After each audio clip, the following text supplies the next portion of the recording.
یہ جو آج کل جو ساکس ہم پہنتے ہیں ان پر مسح بالکل جائز نہیں ہے. اس کی بڑی وجہ یہ ہے، خفین کے بارے میں تو دلیل واضح ہے. خفین کہتے تھے چمڑے کے موزے، تو چمڑے کے موزے یا وہ موزے جو چمڑے جیسے ہوں جن میں پانی نہ جاتا ہو، یا وہ شرائط جو فقہ کی کتابوں میں لکھی ہوئی ہیں.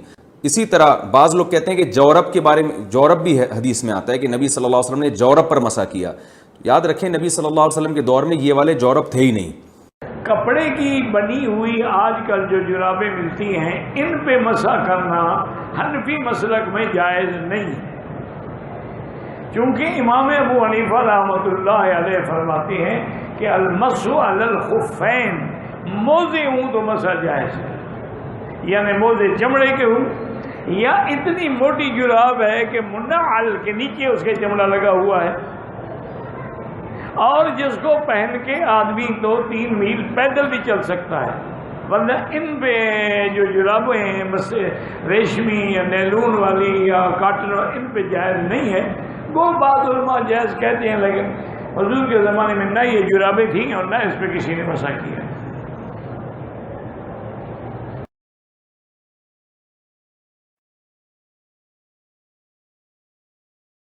دین اللہ کا آسان، الدین و یسر. حضور نے فرمایا اللہ نے دین آسان اتارا ہے. خود قرآن میں اللہ کہتا ہے یرید اللہ بکم الیسر، اللہ تمہارے لیے آسانیاں پسند کرتا ہے، تنگی نہیں دینا چاہتا. اس لیے نرمیاں اس نے بہت رکھی ہیں، اور وہ رخصتیں جو ہے نا بالکل کھلے دل سے قبول ان کو کرنا چاہیے، خوش ہو کر کریں کہ اللہ تیرا انعام ہے، تو نے اپنے رسول کے ذریعے ایسا آسان دین اتارا، بجائے کہ ہم یہودیوں کی طرح کریں کہ اللہ نے کہا کوئی گائے ذبح کر، کوئی گائے پکڑتے ٹھیک تھی مگر کہنے لگے کیس عمر کی ہو، کیس رنگ کی ہو، فلاں اپنے لیے دین کر رہی ہے مشکل. اللہ نے واقعہ اسی لیے سنایا کہ مین میخنا نہیں کرا کرو. تو اللہ نے یہ حکم دیا کہ پاؤں ننگے ہیں تو دھو لو. پاؤں اگر آپ نے کسی چیز میں لپیٹے ہیں، وہ چمڑے کے ہوں، خفین موزے، کپڑے کی جرابیں ہوں، جوربین اس کو کہتے ہیں، کوئی چیز ہونا، اللہ کہتا میں نہیں کہتا کہ اتارو. اگر وضو کر کے آپ نے پہنے تھے نا تو وطن میں رہتے ہوئے آپ ایک دن ایک رات اگر نہیں اتارتے تو جب وضو کا وقت آئے اوپر ہاتھ پھیر لیں. گیلی بھی نہیں کرنا کہ زیادہ کئی لوگ نہیں مسح کرنا جانتے، اوپر نیچے پاری لگاتے، فائدہ کیا ہوا؟ ساری جرابیں گیلی ہو گئی تو پہلے سے مصیبت بڑھ گئی. صرف انگلیوں کی لکیر، انگلیوں سے لے کر نا پنڈلی تک اس طرح ہاتھ کھینچ دیں، بس مسح ہو گیا. بالکل ایسے ہی ہے جیسے آپ نے ننگے پاؤں دھونے تھے، اتنا ہی ہے اس کا ثواب ہے. رسول کریم علیہ السلام سے واضح ہے. اب موضوع کی بات کرتے ہیں، موضوع کا لفظ تو الگ ہے، وہاں خفین جوربان الگ ہے کہ اللہ کے رسول نے جرابوں پر بھی مسح کیا ہے، موضوع پر بھی مسح کیا. اور 14 کے قریب صحابہ ہیں جن کے نام حضرت امام ابو داؤد نے لکھے، ابن حزم نے، جو بالکل کپڑے اور دوسری اونی جرابوں پر مسح کرتے، بس وضو کر کے پہنی. اس وقت جب آپ نے پہنی تھی آپ وضو تھے. پھر جو ہے نا وطن میں ہوں تو ایک دن ایک رات، مسافر ہیں تو 3 دن 3 رات آپ کے لیے رخصت ہے، آپ ان پر مسح کر سکتے، بالکل جائز. مسح رسول اللہ صلی اللہ علیہ وسلم علی الجوربین والخفین. اللہ کے رسول صلی اللہ علیہ وسلم نے جرابوں پر بھی مسح کیا ہے اور موزوں پر بھی مسح کیا ہے. اور ایک نہیں، المسح علی الخفین، موضوع پہ مسح کرنے کی روایت کرنے والے 70 لوگ ہیں، ایک بھی نہیں. اور آج امت کو مشقت میں ڈالنے والے کہتے ہیں وہ 2 انگلیوں کے برابر اس میں سوراخ نہ ہو اور اتنی موٹی ہو. میں کبھی کبھی سوچتا ہوں یہ نیکسٹ کی فیکٹری صحابہ کے دور میں کس نے لگائی تھی اتنی موٹی جرابیں بنانے میں. ما ہی الا ممزقہ. برائدہ کہتے ہیں کہ صحابہ کے موزے بھی پھٹے پرانے ہوتے تھے اور وہ مسح کر لیا کرتے تھے. باریک جراب پہ نہیں ہوگا، موٹی جراب پہ ہوگا. کمال کی بات ہے. یہ تقسیم کہاں آئی ہے ہمیں تو آج تک نظر نہیں آئی. رسول اللہ صلی اللہ علیہ وسلم نے خود بھی جرابوں پہ مسح کیا، خود بھی موزوں پہ مسح کیا. الگ تساخین، وہ چیز جس سے پاؤں کو گرم کیا جاتا ہے، اس پہ مسح کرنے کا حکم بھی دے دیا. کیا باقی بچا؟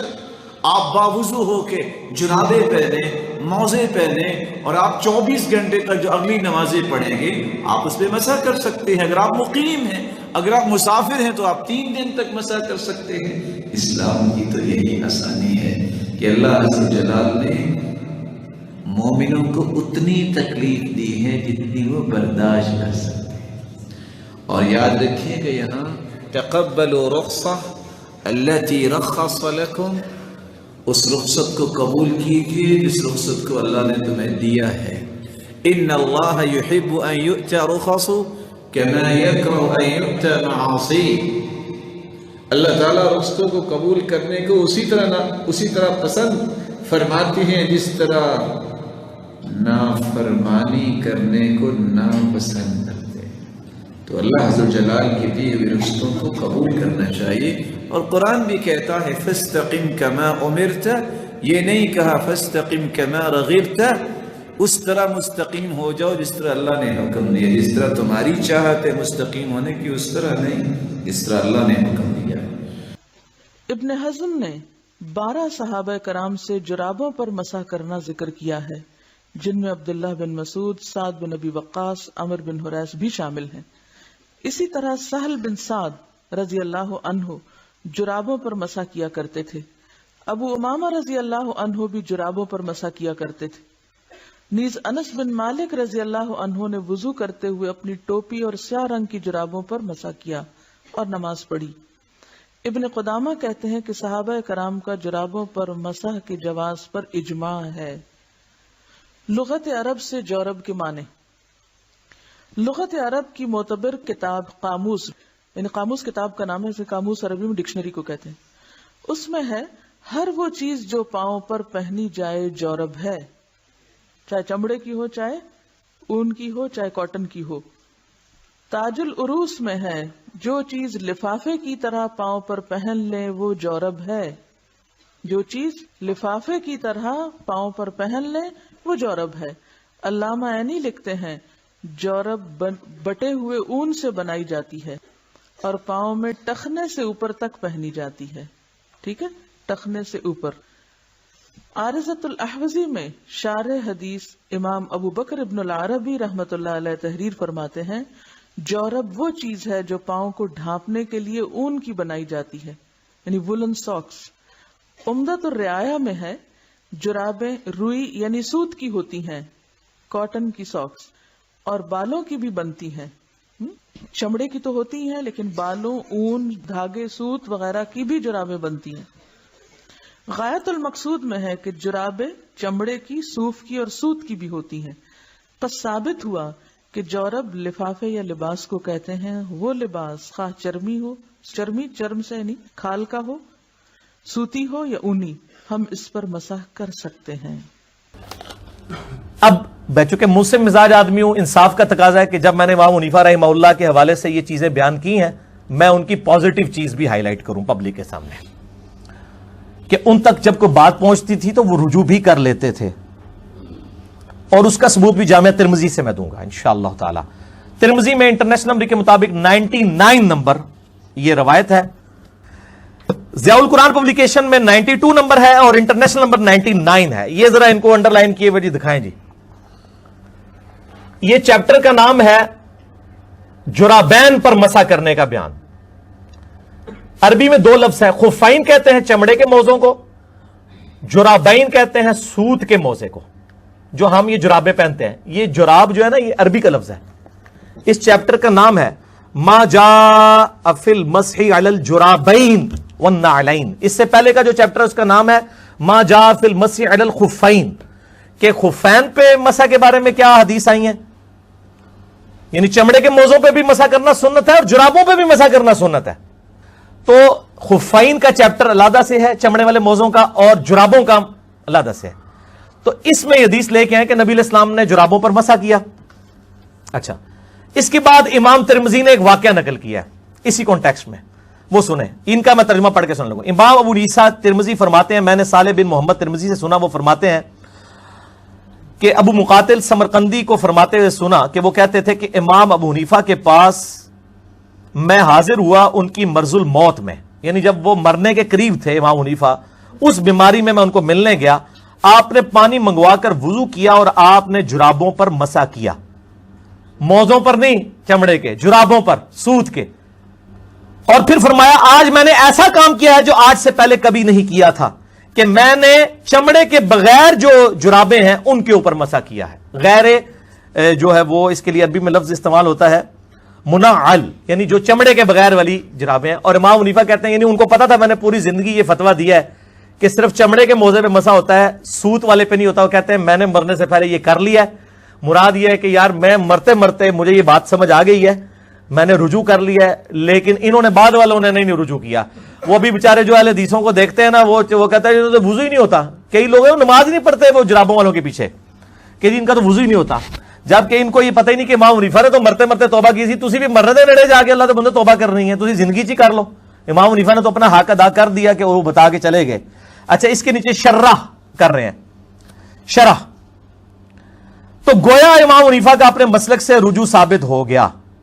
انہوں نے کہا جی اس کا مطلب امام حنیفہ نے رجوع کر لیا. شکر ہے جی آپ بھی مانتے ہیں اس بات کو. اور یہ مسئلہ متفق علیہ ہو گیا کہ اگر جرابین جو ہے وہ موٹی ہوں تو ان پر تمام ائمہ کے نزدیک موزوں کی طرح مسح کرنا جائز ہے. تو الحمدللہ ہماری موٹی ہوتی ہیں جرابیں. باریک جرابیں وہ ہوتی ہیں جن میں سے جسم نظر آئے.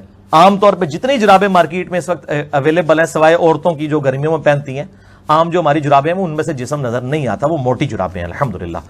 تو اس کے بعد مطلب اہل حدیث کی پبلک کے وضو کے اوپر شک کرنا اور اس طرح کی معاملات کرنا تو میرے خیال ہے شرم کرنی چاہیے. جب آپ کے بزرگوں نے خود رجوع کر لیا ہے وفات کے وقت تو آپ بھی کم از کم آپ رجوع کریں. اور کتابوں میں انہوں نے لکھ دیا ہے یار, جو آپ خود لکھ رہے ہیں وہ بھی نہیں پبلک کو بتانے کے لیے تیار, اور امت کو فرقہ واریت میں آپ نے بانٹا ہوا ہے. تو ہمارے سلف الحمدللہ اس حوالے سے بڑے اسٹریٹ فارورڈ تھے, چیزوں میں رجوع کر لیتے تھے. جرابیں ہیں, ساکس ہیں, خفین ہیں آپ کی جو پیر میں پہنتے ہیں, تو ان کے اوپر اگر آپ کو مسح کرنا ہے موزوں کے اوپر تو اس سے کچھ شرائط ہے, ان شرائط کو دھیان یاد رکھیے. تو پہلے باوضو ہونا, اس کے بعد ساکس جرابیں خفین کا پہننا. دوسرا آج کل ساکس آتے ہیں کچھ جو ٹخنوں سے نیچے رہتے ہیں, اس میں نہیں ہوں گا, اس لیے کہ ٹخنوں تک پیر دھونا ضروری ہے. تو ٹخنوں تک اس ساکس, اس جرابیں یا اس خفین کا ہونا ضروری ہے. اب میں یہ 3 لفظ کیوں ادا کر رہا ہوں, اس لیے کہ بہت سے لوگ کہتے ہیں ساکس پر یا جرابوں پر مسح نہیں ہوتا, صرف خفین پر ہوتا ہے. خفین وہ ساکس ہوتے ہیں جو چمڑے کے یا بہت موٹے بنے ہوئے ہوتے ہیں, تو ان کا کہنا ہوتا ہے کہ اس پر مسح ہوتا ہے. اور اس کے لیے انہوں نے فقہی بہت سارے اصول لاگو کر دیے کہ اتنا موٹا ساکس ہو کہ 1 میل تک پیدل چلے تو نہ پھٹے. وہ بہرحال سنت میں ایسی کوئی بات نہیں ملتی ہے کہ کتنا ہو کیا ہو. آپ صلی اللہ علیہ وسلم کے تعلق سے حدیث میں الفاظ جراب مطلب پیتابوں کے بھی ہے اور جرابوں کے بھی ہے, ٹھیک ہے, خفین کے بھی ہے. ٹھیک. تیسرا اتنے موٹے ہو کہ پیر نظر نہ آئے. اس سے کیا مراد؟ اس سے مراد یہ ہے کہ دیکھیے ایک ہوتا ہے ایک ساکس پہنتے ہیں اس کو سیکنڈز بولتے ہیں, مطلب وہ اتنے پتلے ہوتے ہیں کہ آپ کی جلد اور ساکس میں کوئی فرق نہیں ہوتا, پورا آپ پیر دیکھ سکتے ہیں. ٹھیک. اسی طرح پھٹے ہوئے نہ ہو. بہت سے لوگ مسح کرتے ہیں اور ساکس میں اتنے بڑے سوراخ رہتے ہیں ان کے نیچے سے. چھوٹا موٹا ہو جاتا ہے ساکس سے, میں جانتا ہوں چلنے میں بہت چھوٹا, ٹھیک, لیکن پیچز نہ ہو بڑے بڑے. ٹھیک. اگر ہو تو پھر سلے ہوئے الگ بات ہے, لیکن کھلے نہ ہو.